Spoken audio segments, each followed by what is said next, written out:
Happy Trails Products. Coming back again with another video on the 2022 KLR650 that you see behind me here. Today we're going to do a skid plate install. We've got the skid plate ready for this bike, and we're just going to start out here by going through the parts just to make sure before you start your install to make sure you've got all the parts in your bolt kit. So what you should have is you should have two M8 by 25 bolts. You should have two 8mm flat washers. You should have two 5/16 nylock nuts. And then you should have the plastic spacer for the front U-bolt. And then you should have these triangle steel mounts.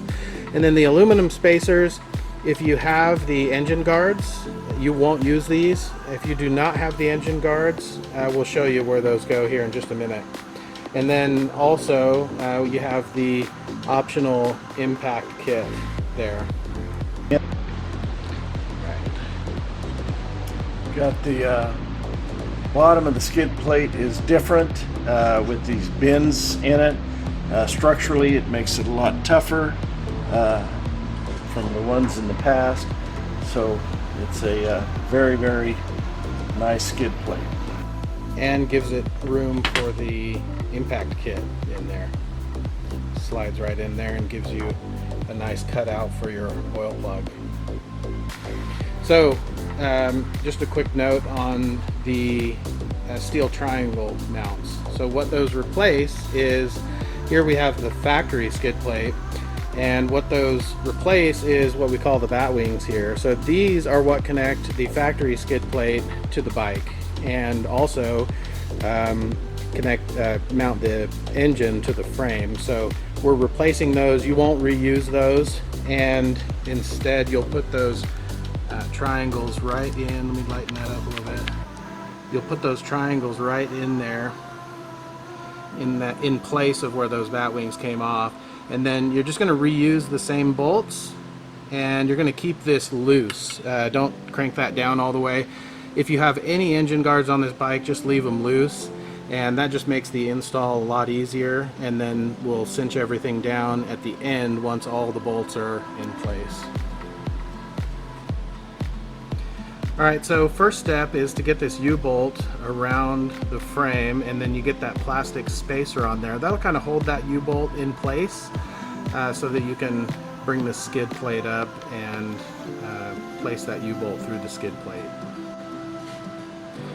Alright, and then you can see that we just slid that U-bolt through the skid plate, and we put the two 5/16 nylocks on there. And just leave those loose again. And you can see that Tim's just running that radiator overflow tube right here, just down into the skid plate. You can just lay that down in there. And then you can also see that we've run our M8 by 25 bolts with the washers up into the frame on both sides. And so we'll just go ahead and cinch everything down. And then before you cinch everything down, just come back here and make sure that you've got your impact kit, if you opted for that, in place, and that it's not blocking the oil bolt hole right here. And then if you don't have the engine guards, we provide these spacers here. So those kind of go in place of the engine guards. So they're going to go between the skid plate and the frame to give you the correct spacing. Thank you again for watching. I hope this video was helpful for those of you trying to install the skid plate on the 2022 KLR. Subscribe if you're new, and that way you can follow this series on the 2022 KLR. We're building next a center stand, and then engine guards, and probably more stuff after that. More stuff to come, so stay tuned.